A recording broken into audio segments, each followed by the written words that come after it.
روحانی زندگی ختم ہو جاتی ہے بالکل۔ رزق حرام سب سے بڑا نقصان یہ کرتا ہے کہ بندے کی عبادت کی لذت چلی جاتی، سجدے میں ذوق نہیں آتا۔ متقی لوگ نا احتیاط سے زندگی گزارتے ہیں، وہ خیال کرتے ہیں، وہ سوچتے ہیں کہ یہ چیز آئی ہے تو کہاں سے آئی۔ ان کی زندگی کے اندر یہ احتیاط پائی جاتی ہے۔ حضرت عبداللہ ابن عمر رضی اللہ تعالیٰ عنہ بڑے عالم تھے، حج کے مسائل سب سے زیادہ حضرت عبداللہ ابن عمر کو آتے تھے۔ اذان سنیں تو متقی آدمی وہ ہے جو تھوڑا سا پرہیز کرے۔ ہمیں نا اپنے اوپر تھوڑی پابندیاں لگانی پڑی، ہمیں صرف ہر اس چیز کی طرف بڑھنا ہوگا جو اللہ تعالیٰ نے ہمارے لیے جائز رکھی ہے، جو ہمارے لیے درست نہیں ہے، ہمارا حق نہیں ہے، اس سے پوری طرح بچیں گے تو متقی کہلائیں گے۔ اور ویسے بھی جب انسان تقوی کے راستے پہ رہتا ہے تو وہ تھوڑا سا باوقار رہتا ہے، وزادار رہتا ہے، اور جب وہ کوئی پرواہ نہیں کرتا، جدھر مرضی نکل جاتا ہے، تو پھر وہ آہستہ آہستہ اپنی نظروں میں اپنے آپ کو بے وقت سمجھتا، وہ پھر مہنگے کپڑوں کے نیچے پیچھے چھپنا چاہتا ہے، بڑی گاڑیوں کے پیچھے چھپنا چاہتا ہے، اپنی مال و دولت کی بنیاد پر کئی دفعہ عزت تو کرا لیتا ہے، اپنے عہدے کی بنیاد پر سلوک تو کرا لیتا ہے، لیکن وہ محسوس کرتا ہے کہ میرا ضمیر مجھے ملامت کرتا ہے۔ اللہ کے بندے وہ تھی جو ذرا احتیاط سے چلتے تھے، بس چونکہ اذان ہو گئی ہے، بات کو ختم کرنا ہے۔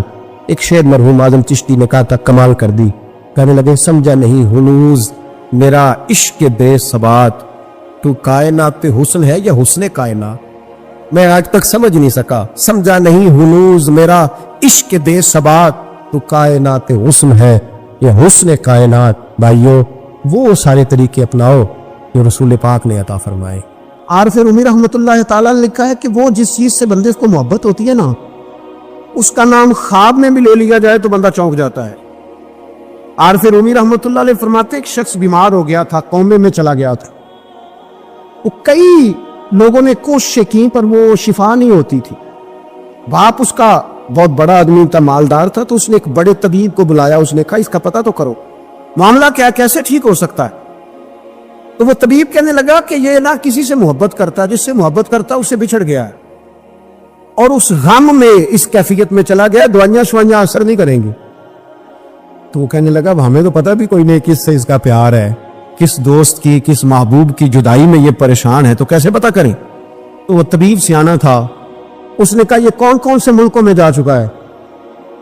اس نے ملکوں کے نام لیے تو اس طبیب نے نا اس کے کان میں ان سارے ملکوں کا ذکر کیا۔ جب وہ والا ملک آیا نا تو ہلکا سا چونکا وہ کہنے لگا بھی اس ملک کے اندر جتنے شہر ہیں ان کے نام بتاؤ۔ وہ شہروں کے نام لیے تو جب وہ والا شہر آیا نا تو وہ ذرا تھوڑا سا نا اور چونکا، کچھ اس نے اب ہاتھ پیر بھی ہلانے شروع کیے، کہنے لگا اب اس شہر کے اندر جتنے محلے ہیں نا ان محلوں کے نام لو۔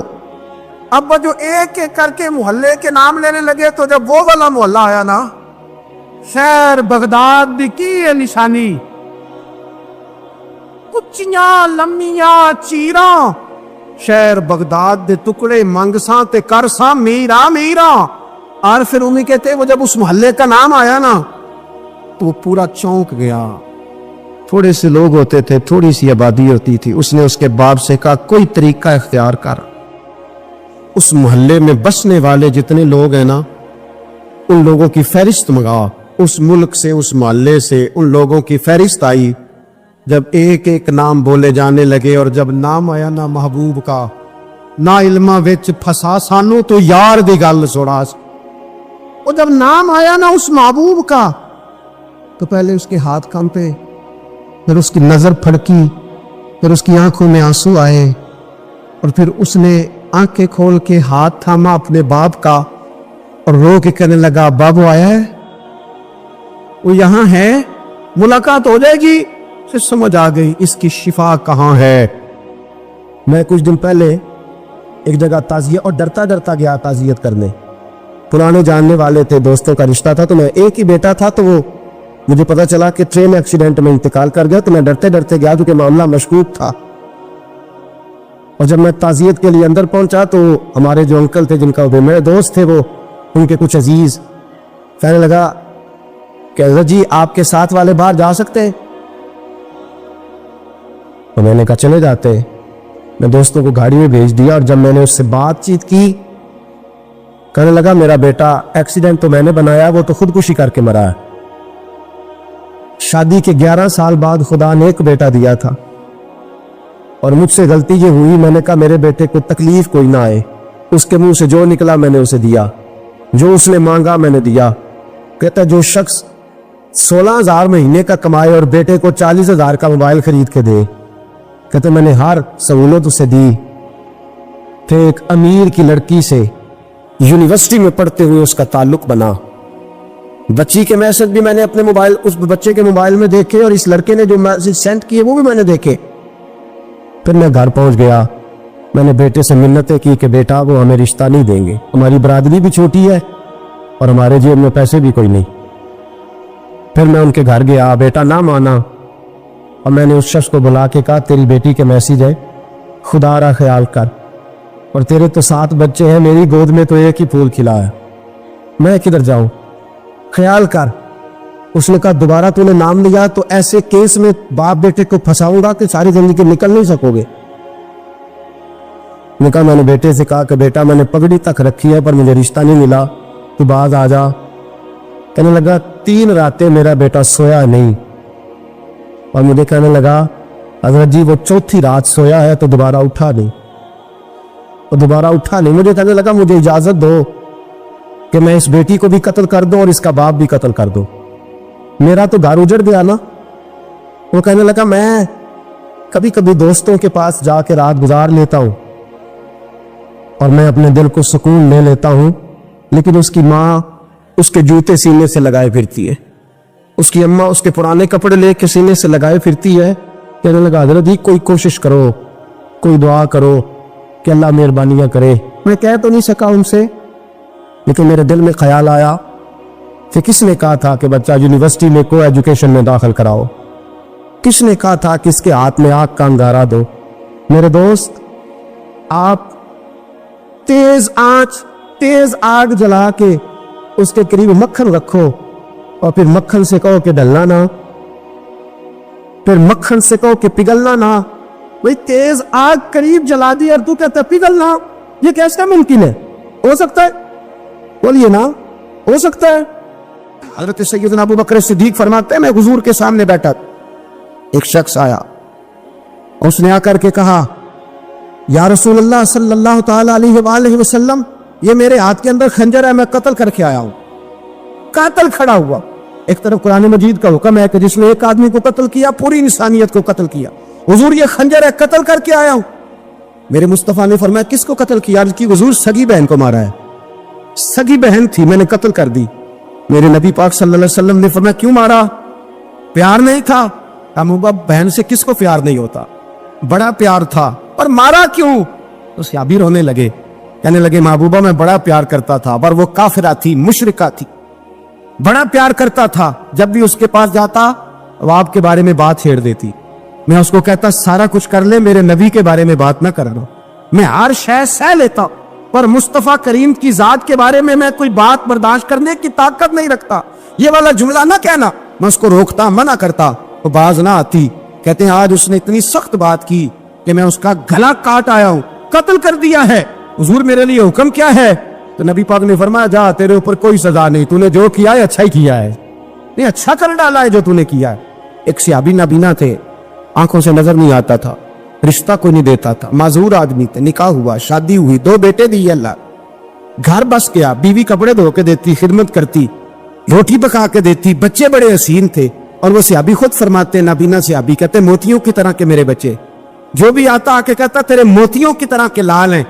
لیکن آپ فرماتے ہیں ایک صبح اعلان ہو گیا, مدینے میں شور ہو گیا کہ اس نابینا صحابی کی بیوی قتل ہو گئی, کسی نے خنجر کے دبایا, مر گئی ہے.